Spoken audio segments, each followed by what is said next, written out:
Memórias do Poder Legislativo está de volta e a gente continua aqui a nossa conversa com a ex-deputada Maria do Carmo Piunti. A senhora estava me contando, então, sobre os projetos de lei, as conquistas, né, que a senhora destaca durante os mandatos, e uma delas é a PEC que ajudou as APAES a terem mais recursos. Você falava justamente assim, como é que o clamor popular pode chegar e se transformar em lei, né? E eu tinha, na época, um contato bastante grande com a Lair, eu não estou me lembrando aqui o sobrenome dela, e que ela era presidente da Federação das APAES do Estado de São Paulo.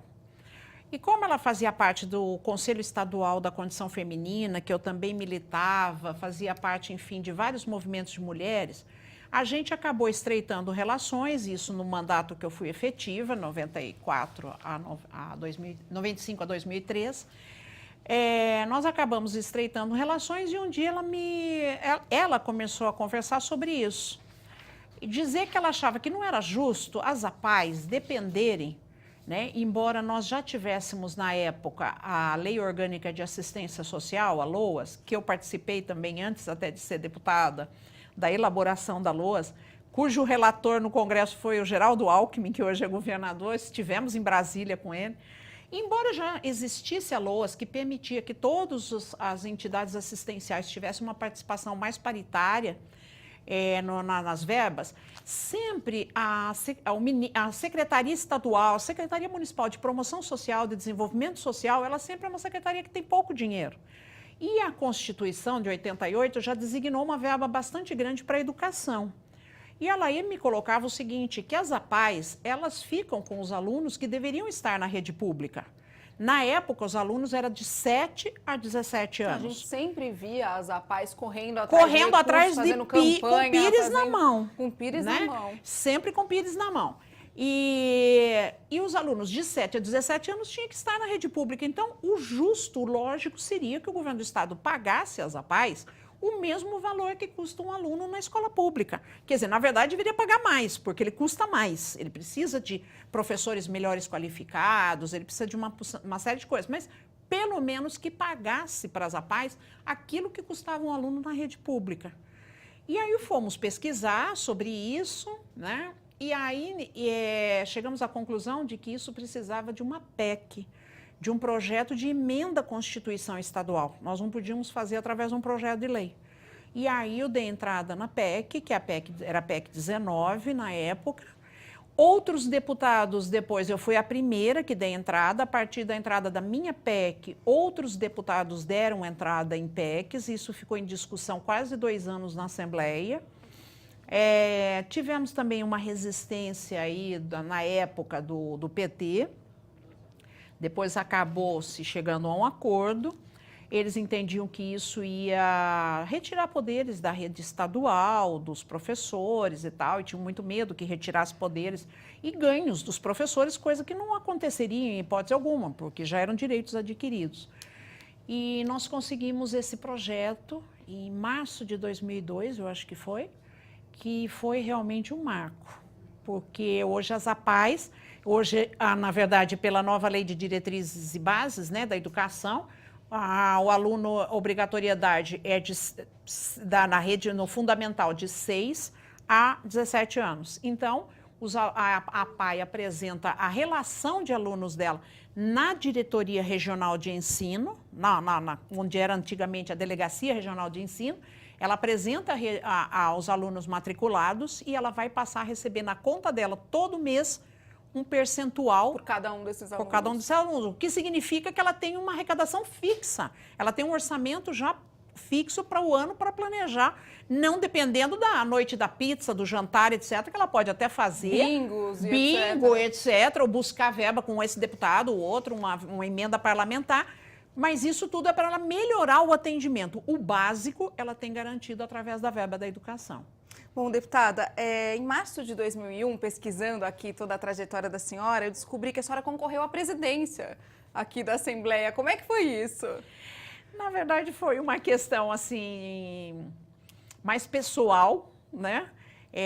Eu tive um problema político e Na verdade, esse problema político extrapolou a Assembleia, né? E na época o deputado Walter Feldman, numa reunião de jovens do PSDB. Ele do palco, acabou fazendo comentários desairosos. Meu filho era um dos dirigentes da juventude do PSDB. Foi muito constrangedor, tão constrangedor a ponto de grande parte das pessoas, quando meu filho levantou-se,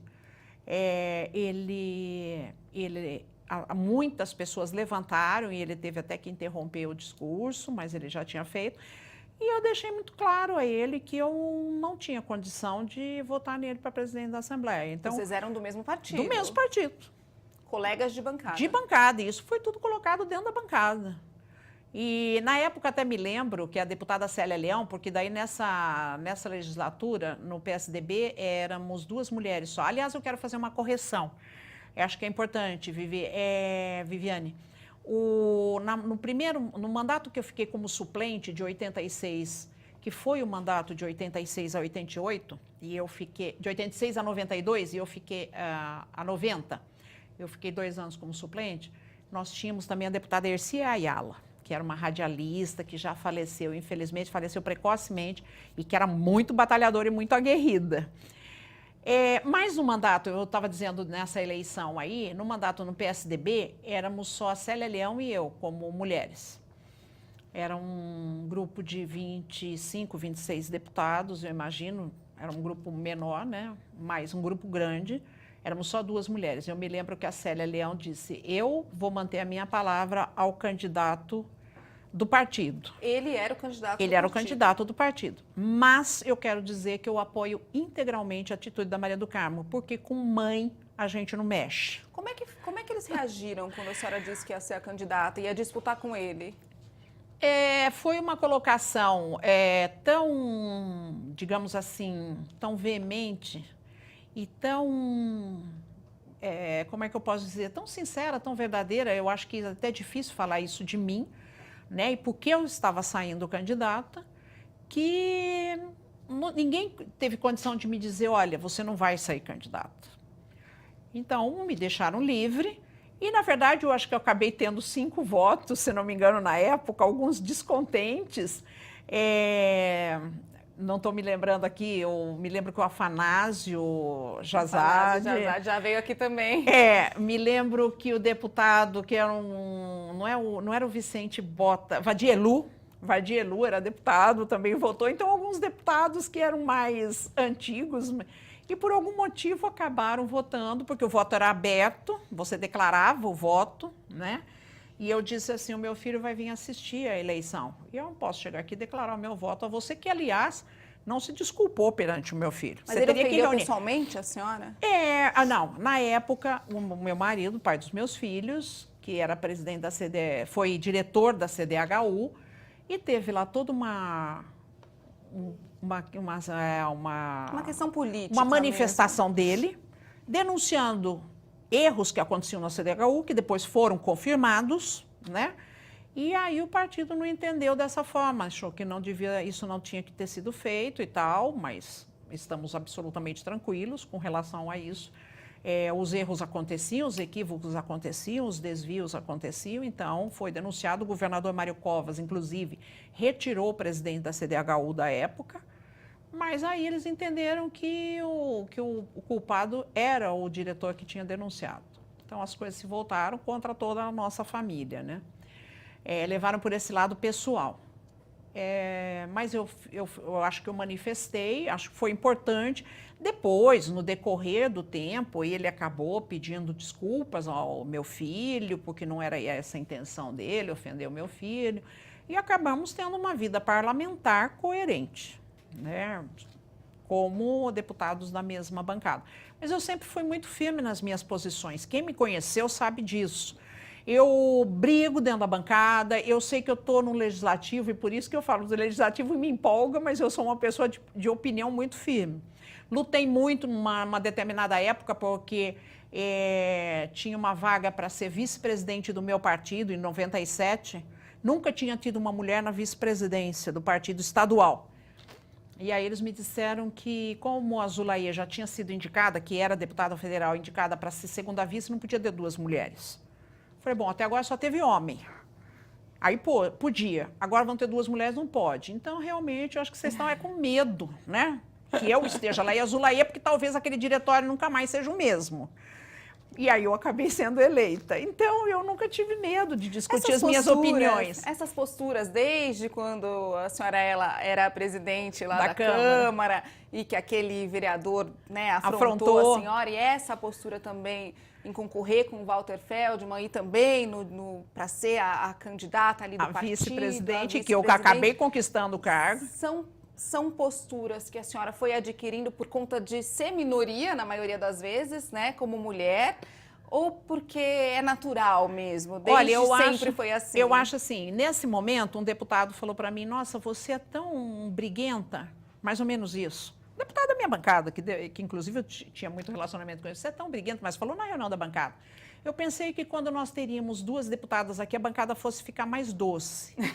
Aí eu falei assim, olha, eu vou explicar para você mais florida. Que um monte de mulheres batalharam e não subiram a rampa da Assembleia. Agora, eu subi. Agora, eu vou dizer para você, não foi com doçura que eu subi. A primeira coisa que eu aprendi foi dar cotovelada nos meus companheiros para poder ficar na frente no palanque. Porque ninguém vira para você, nem mesmo quando era candidata a vereadora, ninguém vira para você e fala, queridinha, passa na frente. Porque ninguém fala. Por todo mundo, claro, está disputando de igual para igual. Então, eu já aprendi a dar cotovelada quando eu era candidata a vereadora, porque eu queria ficar na frente no palanque. E você tem que ir no cotovelo, abrindo o seu espaço. Né? Então, eu acho que assim, docinho é meio difícil. Será que essa questão não vai mudar? Porque a gente tem uma presidente mulher, a gente tem mulheres em altíssimos cargos de multinacionais e de empresas que não se percebem. Eu acho que hoje como a Luísa, realidade... do Magazine Luiza, tantas outras. Eu acho que hoje a realidade já é um pouco melhor. Eu acho que as mulheres não precisam muito abrir no cotovelo, não. Sabe? Agora, com toda essa crise que nós estamos vivendo, né, nesse momento, uma crise política, eu não sei se as mulheres não vão ficar um pouco assustadas de participar da política. Né? Eu tenho muito medo disso, que o espaço que as mulheres conquistaram até agora... Já foi tão difícil? Já foi tão difícil e já é tão pequeno, porque ainda é muito pequeno proporcionalmente, né, ao número de mulheres que é a sociedade formada. Então, eu fico muito preocupada que as mulheres hajam retrocesso. Tomara que não. Que não, porque eu gostaria muito, inclusive, gostaria muito que as mulheres fossem candidatas, não só por causa da lei de cotas, que elas fossem candidatas, porque não é uma coisa que é imoral você ter apetite pelo poder. E as mulheres não crescem com esse apetite pelo poder. E é interessante, porque o poder é que muda as coisas. Na Câmara Municipal, na Assembleia Legislativa, na Prefeitura, no Governo do Estado. Então, as mulheres têm que disputar esse espaço de poder. Tem que fazer essa mobilização política. Tem que disputar o espaço de poder na sociedade de bairro, no condomínio do prédio. Ela tem que disputar esse espaço de poder. E, normalmente, a mulher tem medo de falar, tem medo de colocar as suas opiniões, né? Isso é uma coisa que eu nunca tive medo, talvez pelo fato de não ter tido irmão mais velho, né? Porque os irmãos normalmente pressionam. E eu sou a mais velha na minha casa e é um monte de mulherada. Então tem um irmão só, mas mais novo. Então só assim se chega à igualdade. Eu acho que você cresce batalhando. Vai lutando. Porque, sabe, eu tinha que batalhar minhas coisas, não tinha ninguém para me podar também. Então acho que isso tudo foi importante. Com quem eu me casei também, a pessoa nunca me podou politicamente, nem para emitir opiniões. Eu sempre tive minhas opiniões, sempre tive minhas posturas. Então, acho que isso que é importante. É um espaço que se conquista, mas não pode parar de buscar. Eu acho que sim. E aí que eu falo, as mulheres têm que buscar esses espaços na creche onde ela leva o filho, no conselho de pais da escola, na associação de bairro. Ela tem que buscar esse espaço, porque a partir daí ela vai ter visibilidade, a opinião dela vai valer, né? E tem um pensamento que é muito importante. As mulheres são 50% da população. E o outro 50% são educados pelas mulheres. Então, se as mulheres tivessem consciência, né, de que educação que elas vão dar para os seus filhos, talvez nós tivéssemos um mundo que desse mais espaço para a mulher. Com certeza. É para a mulher mesmo refletir. Pô, a gente está chegando já no finzinho do nosso programa e eu queria saber se valeu a pena ter sido tão briguenta. Valeu. Eu acho que valeu porque, assim, quando eu falo dos homens, o meu filho participou há pouco tempo de uma associação de jornalistas, que ele faz parte, e era uma mulher disputando a presidência, Eu achei muito lindo da parte dele, quando ele disse assim, eu estou com você, porque você está quebrando paradigmas, falou para ela. E eu estou com você porque eu vi minha mãe, eu cresci vendo minha mãe quebrar paradigmas. E isso foi a maior recompensa que eu tive, né, do meu filho ter dito isso naquele momento. Então, eu acho assim, que eu cumpri um papel, né, sem falsa modéstia, mas acho que eu cumpri um papel na sociedade e também acho que eu cumpri um papel com relação aos meus filhos. Eu acho que eu deixei como legado para eles essa luta, essa batalha que tem que ser no dia a dia, que tem que ser sempre. Então, acho que valeu muito a pena. E planos políticos, a senhora ainda tem? Não sei, quem sabe, né? Quem gosta é muito difícil dizer, né? Eu estou envolvida com um grupo político da minha cidade, com um partido, sou presidente de um partido na minha cidade, do PSC, do Partido 20, sou presidente do partido. Nós estamos num momento aí de batalhar, inclusive, candidaturas para o ano que vem. Temos um deputado estadual que é da nossa cidade, do nosso partido, estamos engajados nesse trabalho. Então, quem sabe? Futuro a Deus pertence. Faz falta essa rotina de vir aqui? Faz. A rotina, você poder conversar, você trocar ideia, você receber as lideranças, né, a periferia, as pessoas. Eu tinha um escritório político aberto em Itu, eu atendia as pessoas pessoalmente, povo. Então, isso faz muita falta. Sempre fez questão ali de conversar, de ouvir as demandas. As demandas, isso faz muita falta. E as mulheres têm muitas, né? Com certeza. Muito obrigada, adorei esse programa Só Nosso, só das mulheres briguentas. Eu também. Obrigada, Viviane, obrigada, Associação dos Parlamentares, pelo espaço. Obrigada, é isso. Memórias do Poder Legislativo fica por aqui. Muito obrigada pela sua audiência e até a próxima.